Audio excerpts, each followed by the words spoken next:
Well, g'day folks. So I'm sitting in my room up at Cape York in Seychelles.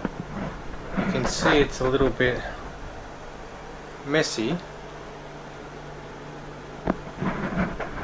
because I'm packing my stuff and leaving in the morning.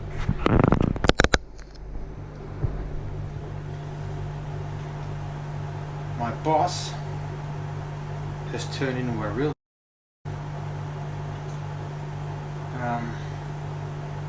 I worked for him for 6 days, did everything needed. Was driving a charter boat, and I can drive the boat good, no problem. I can dock it good in strong winds. I can work the GPS, follow the charts, avoid the reefs, no problem. Everything, in my opinion, was absolutely no problem. I was very confident. So his old boss turned up and wanted work. His old boss has a house here, somewhere to stay. So my boss has come up and said, it's not working out, you can go home now.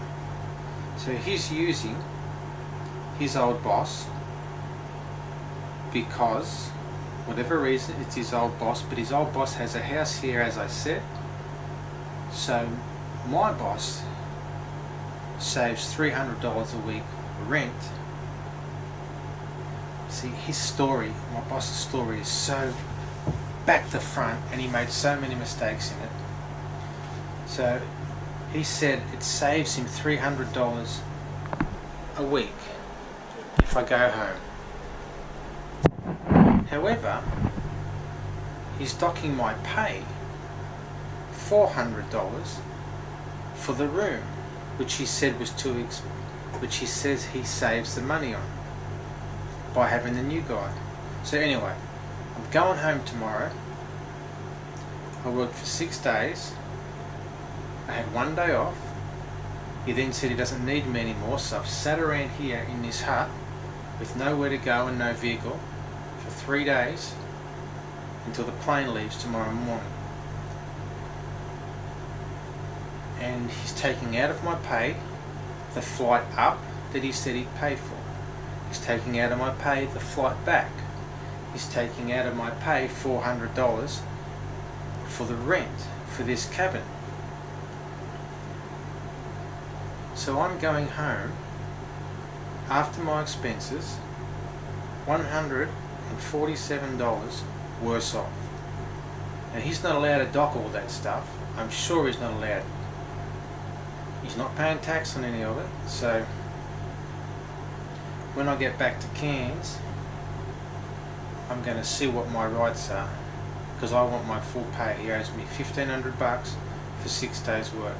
That was the agreement when we talked in the interview. $250 a day.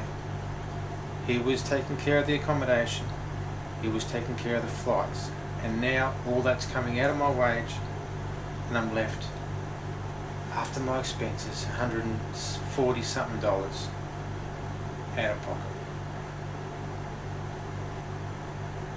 So he's completely wasted my time.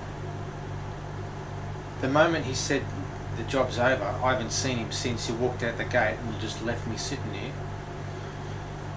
So it's going to be interesting tomorrow when he takes me to the airport, because I'm not interested in talking to him. I've got nothing to say to him.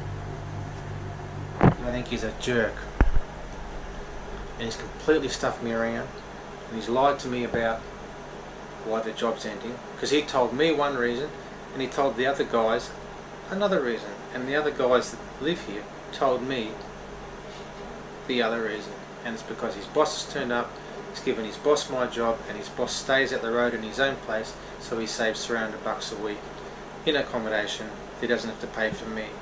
And the $300 a week accommodation that he saves, he's charging me $400 for. So work that out. Anyway, I'm happy to go because I've got a sour taste in my mouth now about this whole thing with him and his business. So I'm back to the van. I don't want to go back to the van, but I'll be glad to get back to it and away from this environment. I don't know where I'm going next. I don't know what I'm going to do next. I have no idea. And it's a real concern going back to the van. I didn't want to do that. The van is hot, it's uncomfortable, it's cramped, you can't get a good sleep in it because it's so hot. It's just disgusting. It's unbearable living in the van. Anyway, I've got to pack my stuff, so that's my story. I'll see you in the next video.